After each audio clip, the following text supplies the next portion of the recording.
Com os planos de voos em mãos, partimos. É sempre assim.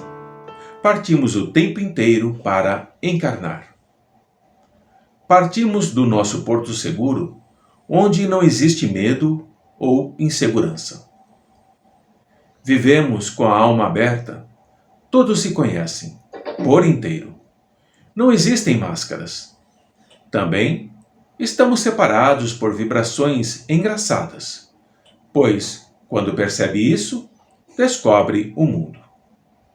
Eu circulava de um lugar para o outro. Vez ou outra, eu olhava em todas as direções com medo de ser surpreendido ou assaltado. Mas, por todos os lados, pessoas incrivelmente normais circulavam com um leve sorriso quando passavam por mim e num aceno de cabeça que eu respondia com um leve inclinar se fossem cavalheiros e tirando o chapéu se fosse uma dama. Eu pensava, que lugar mais estranho! Essa calmaria enerva-me. Este cismar sempre levava-me para um banco de frente para um lago, com cisnes negros e brancos. Eles davam-se bem, nadavam em pares e pareciam-me tão apaixonados que via-me de tolo a pensar. A tristeza insidiosa teimava em voltar, e isso aborrecia-me de tal maneira que recolhia pedrinhas para atirar no lago, espantando a beatitude dos bichos mais de uma vez. Surgia do nada. Como demorei para entender essa lógica de aparecer e desaparecer. O irmão Orlando. Sorria-me, sentava-se ao lado e tomava-me as pedras. Silêncio absoluto. Tudo parava. O leve balouçar das árvores, o nado sem nexo dos cisnes, o passar de homens e mulheres. Eu ergui a cabeça para os céus e ficava a contar as nuvens em formas de dragões, aviões, balões, zeppelins, dragões, outra vez. Quando olhava para Orlando, ele estava rindo, erguia a cabeça e mostrava-me com o dedo cachorros, anjos e flores. Só procure limpar seus pensamentos tão sombrios. Aqui somos iguais. As diferenças são separadas. Desaparecia da mesma forma que surgiu. E meus pensamentos relaxavam e a pressão na cabeça desaparecia. Em vez de nuvens negras, o céu retornava à sua pacífica vida azul com nuvens brancas. Saía dali direto para o meu quarto e, com lápis e papel na mesa de trabalho, projetava os mais belos aviões cruzando os ares do mundo. Um dia saí e, circulando, peguei pequena trilha de pedrinhas coloridas por meio dos jardins. E, esquecido de mim, encontrei-me no meio de uma floresta alta, linda, parecia a Tijuca. Sozinho, de boca aberta, admirava um mundo até então desconhecido. Como podia? Parecia-me tão pequeno o lugar que encontrava-me. Eu sabia de todas as agruras que tinha passado, até ser transferido para este novo hospital. Mas sempre achei que era o prédio onde tinha uma infinidade de cavalheiros e damas. E os jardins, onde circulávamos, sempre dava no lago. Nunca tinha visto aquela trilha. É certo que nunca saíra pelos fundos do prédio, sempre no hall de entrada. Meu espanto era tamanho que nem avançava. Estava ali, estupefato, como se aquilo fosse de outro mundo. Aliás, era mesmo estranho vivermos na Terra e não fazer parte da mesma. Um dia, eu fiquei fazendo o desenho da Terra em infinitas linhas, até a própria Terra desaparecer embaixo de tantas linhas.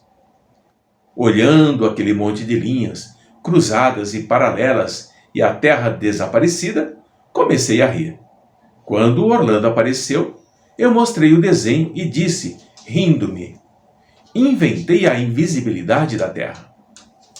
Ele riu-se muito e pensei: ri de mim ou do desenho? Ele riu-se mais e disse: dos dois. E saiu levando o meu desenho. Corri e ele colocou no mural. Foi o desenho do mês. Não sabia o que era mais estranho: eu recusar-me a admitir a vida que tinha e que a mesma não termina, ou não fazer nenhum esforço para conviver. Continuava isolado, esgueirando-me para evitar o máximo de contato. Estava funcionando. Eu era realmente deixado de lado. Podia, assim, ficar sempre sozinho. A floresta era calmante para os meus nervos em frangalhos. Olhando aquele mundo verde, oferecendo tantas oportunidades com as suas flores selvagens, com seu cheiro forte de musgo úmido, sentei-me num tronco e deixei meus pensamentos levarem-me pelo meu existir, e fiquei tão surpreso com tão pouco de conviver de amor. Só a solidão era minha parceira para tudo. Certo que isso deu-me possibilidades de inventos e criações, mas, por outro lado, que deu-me de sentimentos divididos e partilhados? Absolutamente nada. E as lágrimas chegaram tranquilas, mornas pela primeira vez. Eu chorava por mim, e não pelo que sentia, fazia ou deixava de fazer. Eu estava vivo, apesar de tudo. Eu sobrevivera à minha própria hecatombe. Eu matara-me e estava mais vivo do que antes. Eu experimentara o inferno e estava soerguendo-me numa parada estratégica no manicômio espiritual da Tijuca. Eu era um ser invisível, mas íntegro. Eu não era a minha criação. Ela pertencia a outro ser que eu matara no desespero para nada servir. Na loucura depressiva, extinguir um corpo é como na lenda da Fênix, nascer novamente com a memória cheia e o corpo limpo. Eu não era nada além de um interno doente, recluso de mim e apavorado com o girar e o mundo onde eu estava e viveria para sempre. Eu estava descobrindo que o pensamento pode e deve ser direcionado para fora de si. Meu ego deveria diminuir para que eu, um espírito real, pudesse crescer. A infantilidade estava morta. Agora era um homem adulto e trazia mais cicatrizes e quedas do que virtudes de levantar. Mas ainda eu podia recomeçar.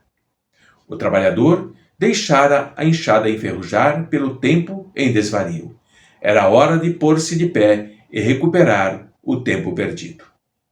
Quando ergui a cabeça, Orlando estendera-me as mãos e disse: vamos, irmão. Acabaste de nascer. Santos Dumont.